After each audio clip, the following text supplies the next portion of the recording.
everyone, and welcome back to the Real Positive Girl podcast. My name is Sabrina.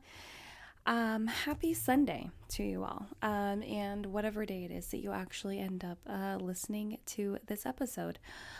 This episode, just so you know, was supposed to come out on Friday, and it did not because of a myriad of circumstances, and I don't really want to give you all of my excuses because they're not helpful, but I did want to make sure that I still brought you this episode that will round out the 5 types of negativity, and today it is talking about complaining, but I just want you to know that I try to stay very on top of the podcast and getting episodes out despite what is going on in my life, but sometimes there are extenuating circumstances, and I want to tell you this, not as an excuse, because I do feel bad. I feel really bad that I wasn't able to get it up 2 days ago when I had intended to, but I want you to know that that's just how life is, right? It's important that we don't waste time making excuses for everything, and it's important that we still abide by our promises and the things that we need to get done, but also life can throw things at you that you don't expect, and you just have to roll with the punches. So, without further ado, this will be the episode. Again, the last episode in the topic 5 types of negativity, and today we are talking about complaining. And I'm just going to go ahead and jump right into the episode, and it's kind of like you're going to get 2 episodes in one, because this episode's going to go up right away, and then the next week of episodes will roll out. So this one and the first one of the next week's topic will kind of be back to back. So that's why I'm just going to jump right into the episode. So let's get started. Complaining is such a common thing to do, and genuinely, a lot of people don't even know they are engaging in complaining when they are doing it. It's important to know that complaining is an ego boost for yourself. It definitely can be seen as an ego boost because, you're really just talking about yourself, and you're really just complaining about the things that are going on in your life, and you're highlighting your own struggles or how you feel other people are treating you, and you want people to feel sorry for you, and you want people to care for you, and you want people to come up alongside you and support you in whatever it is that you are sharing with them. And the main reasons people complain is to feel righted in whatever the situation is, feel powerful when you initially feel weak, and superior over whatever wronged you, And a lot of us, when things happen, you do want to feel righted in whatever the situation is. And if you aren't able to admit that to yourself, then you might want to spend some time figuring out why, because it's the truth. Anytime something happens, you definitely want to be on the side where you're the one that is right. And usually when we complain that something didn't go our way, we are trying to also express that we should be the one that's identified as correct, as right. Also feeling powerful when you initially feel weak. Yeah, I feel like complaining is a way for you to climb on top of that mountain that you feel like is trying to crush you, and say that it's not your fault, it's not anything about you, it's all about whatever is happening, whatever is causing the issues, and then you want to feel superior over whomever or whatever has wronged you, because no one ever wants to be on the bottom, and no one ever really truly wants to take full responsibility for when things happen. It takes a lot of guts and courage and strength and determination to actually admit when you have done something wrong and to sit in that pit, in those pit of feelings. So complaining can definitely be a way for you to want to feel superior over whatever has wronged you. But just know that these feelings are an illusion. Complaining is not going to make you superior. It's really not. It's honestly going to make you inferior, because no one likes a complainer, and no one enjoys listening to others complain. So consider that the next time you go on a complaining rant, that no one really wants to probably hear it. And I understand that, you might not feel like you're complaining, but that's not truly the point. especially if you are not actually having those honest conversations with yourself that you actually have been complaining. But the feelings of being righted and being superior and powerful are definitely an illusion that you need to have a come to Jesus moment with yourself if you aren't currently seeing that way. And I understand how some people might say, well, I was just venting.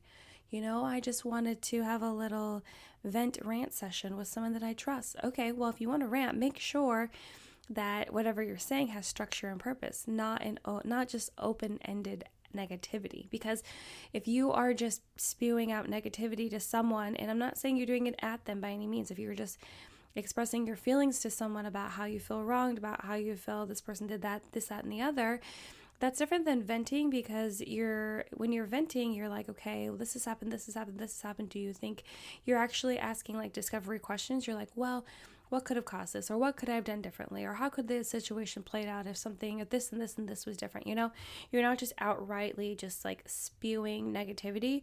You're also interjecting some questions to really figure out what the heck has happened and how it can be changed for the future. So just consider that the next time that you think that you're venting, but you might be complaining. Or maybe you are venting properly and maybe you do complain, and we all complain. Like, that's not a surprise and not something new and not something you should necessarily be ashamed of either, because a lot of times, sometimes it just slips out. I can't say that I don't complain. I try hard not to, but there are definitely times where I just give into it because I just want to get that out. But then there are definitely times where I feel guilty or I feel so terrible afterwards, and I was like, man, I should have phrased it a different way, or I should have taken a little bit more time to think through how I was feeling and to figure out if that was just like a gut reaction in the way that I was complaining, those kind of things. It's more helpful that way. But today I want to share with you some steps to overcome complaining. And so I'm going to share about 4 steps with you today. So let's start with step 1. Step 1 is to become aware of what is coming out of your mouth. I think that I think that all these steps are very basic. There's not going to be necessarily new knowledge here. It's more of a reminder. But maybe it is new to you. Maybe it's something that you'd never really spent any time thinking about or going over or considering, and that's totally fine. That's why I'm here, to offer you this advice and this information. But becoming more mindful is a skill that will help with many things in life, but specifically with complaining. It should help you reduce what you actually say. And something that really helps me that is super simple. So do not think that I think any lower of you guys because these tips are super simple. It's just more of a gentle reminder of things that we may have forgotten. Do you understand? Like, I remind myself of this stuff all the time. But, just think about actually thinking about what you're saying, what you're going to say before you say it. So let's say that you want to make a commentary on someone said this is how they like to do something, and you want to immediately jump in and tell them that they're doing it the wrong way. But ask yourself, is that actually helpful, right? Will that actually help them in this moment right now? Will they actually be able to take the time to actually ingest that information, especially if it's in front of a bunch of other people? Like, is it the most appropriate time? Will they actually be able to handle it and not jump quickly into defense mode, and then maybe you'll look bad because you're the one giving advice when they're trying to share something that they've been working on or that they're really proud of or that's a really big deal in their life, right?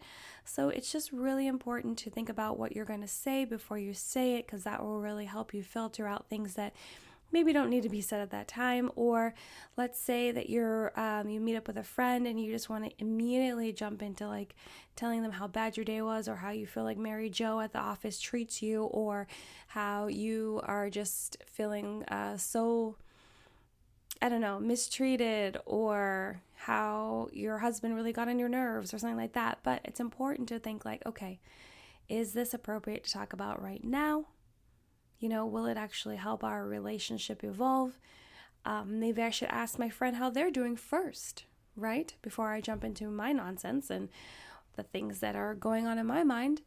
And will telling her these things actually make me feel better? you know?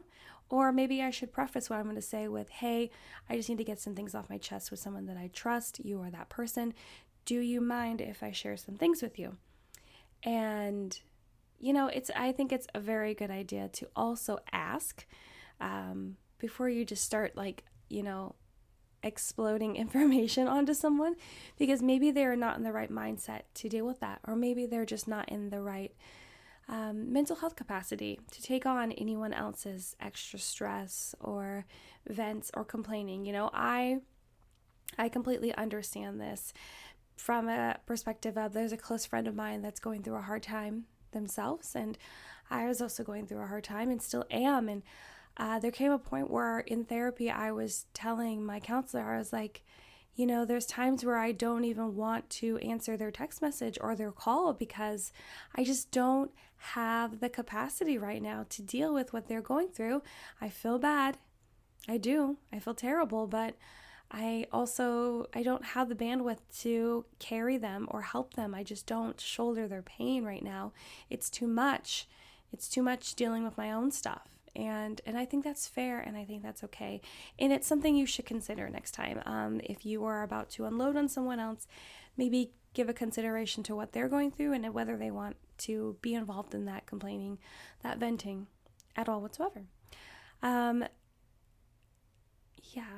So by being aware of what you're saying more often, you may realize you complain more than you think.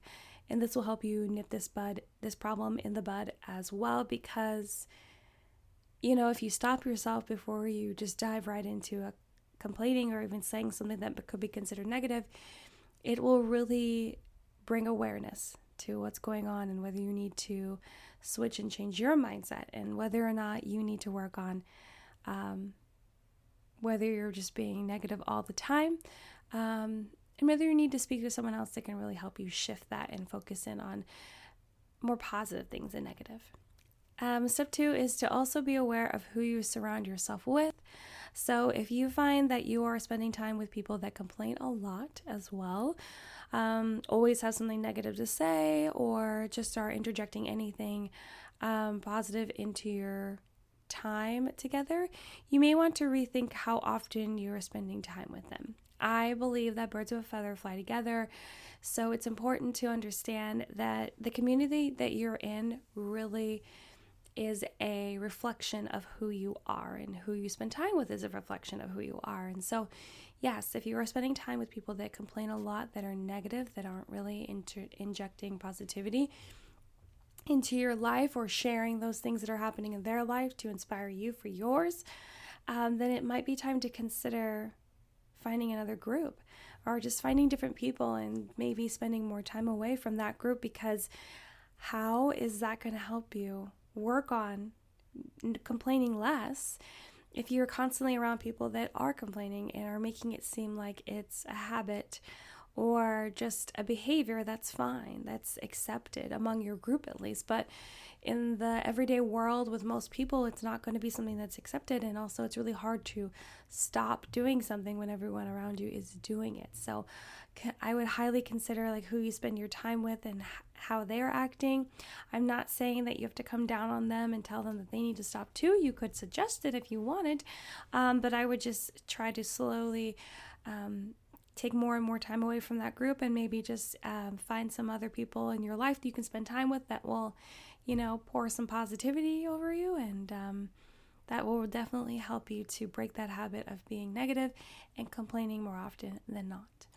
Step number 3 is to don't feed into others' complaining. This is so super easy, especially if you, again, for step number 2, are within a group of people that like to complain a lot. But complaining shouldn't be an event. If you find yourself really wanting to get your complaint out, start by reflecting back on what went wrong before you talk negatively about it.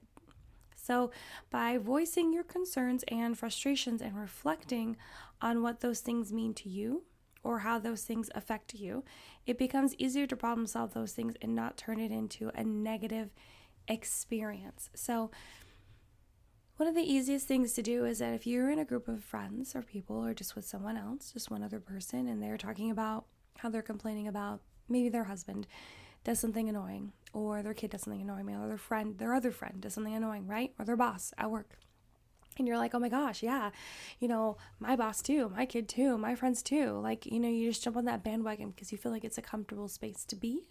You feel like it's somewhere that's safe and it's okay because that person started it, when that's not true. You don't have to always do what the other person is doing. Absolutely not. And if we were living our lives like that someone else has given us the clearance, the authority to act as negatively as they are because they're doing it, it's just like you're mirroring what they're doing, and you think it's okay because it's someone you respect, or it's someone that never has really gotten in trouble, quote unquote, for doing it. You really need to reconsider that. That is not the way that you should live your life. You should live your life with integrity and by your own core values and by your own beliefs. And your beliefs should not be just a copy and paste of someone else's. And just because one person is doing something does not mean that you need to do it. It doesn't. It just absolutely doesn't. But to get back onto number 3, don't feed into other people's complaining. It should not be an event. And if you do really want to complain or vent, really reflect back on, why do you want to get this out? Why do you want to share it? How is it making you feel? What caused it? And what can you do to not feel it again? And what can you do to solve the problem, if there is a problem to be solved? You really need to figure out what's going on in your own mind before you just start spewing it everywhere and either creating a problem for someone else to deal with, someone else to carry your burden, which isn't fair, right? Especially if you're not taking it the other way around. So just take the time to really figure out what the heck is going on and why you feel the way you feel. And then maybe once you figure that out, you still need to chat with someone about it and have a vent session. Then you can ask your friend if they're okay with that and lay out what you figured out and then go from there. If you find that you are stuck in the situation and all you want to do is complain to voice your negative feeling, like if you just really need to get it out, consider changing your mindset and accepting the situation for what it is, right? I know this doesn't sound fun at all, but sometimes that is all you can do. And having a neutral mindset is better and more useful than a negative one, right? Sometimes things are just going to happen, and that's just the way life is, and that's just how the cookie crumbles, and you just have to accept things as they come. You have to learn to flex. I talk about that often. You have to learn to flex with life, because the better that you are able to do that, the easier it'll be for you to navigate the ups and downs and lefts and rights that your personal life journey will take you on, right? It'll just make it a lot easier, because if you're continually fighting all the time at every single turn and change, it's going to be really hard for you to get down that journey smooth at all whatsoever, if ever. And it might hold you back a lot longer than it should if you just kind of learn the lesson and go with the flow, right? I'm not saying you have to let everything knock you down and walk all over you, no, but learn to take things as they come and then figure out what you need to do and how you should react appropriately, as opposed to just fighting everything and slowing everything down. So sometimes it's just easier just to accept it and understand that this is what's happening. There's nothing I can do to change it, and move right along.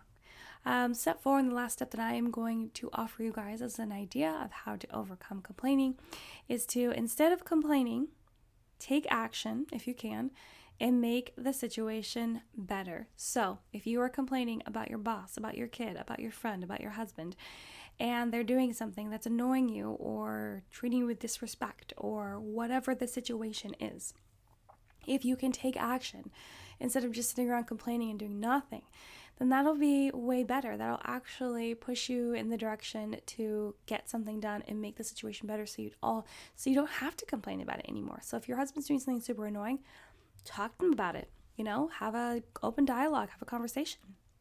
If your kid is doing something, talk to them about it. And if you're married or you have a partner, you can have them come with you and you can chat with your kid and figure out what the heck's going on. What's your problem? Let's deal with this. Let's get through this. Let's really figure this out so we can both move forward. If it's your boss, maybe you can talk to a coworker if they can give you some advice. Or maybe you have a manager that's right below your boss and you can talk to them what to do, or you can just go straight to the top, talk to your boss, figure out what's going on, how can you fix the situation, how do you feel, have the courage to talk to them. I understand it can be really scary to share your feelings, and that sometimes can come with consequences, but honestly, if it comes with the consequence of you not being able to do that job anymore because you were sharing that you feel disrespected or something went wrong, then maybe you weren't meant to be there and this is your way out. And I truly mean that. I truly mean that. So, but that's all the steps. That's all the ideas I have for you. Suggestions to overcome complaining. I hope that this episode really helped you. Thank you so much for listening to the Real Positive Girl podcast. Again, my name is Sabrina. And last, again, I apologize for this episode being late, but here it is. I hope you enjoy. And check the description box for notes for the show, where to find me on Instagram, and my email address for any questions, comments, concerns, prayer requests, feedback, topic suggestions, or just to say hey, hi, hello. But until next time, have a good one, and I'll see you next time. Bye, guys.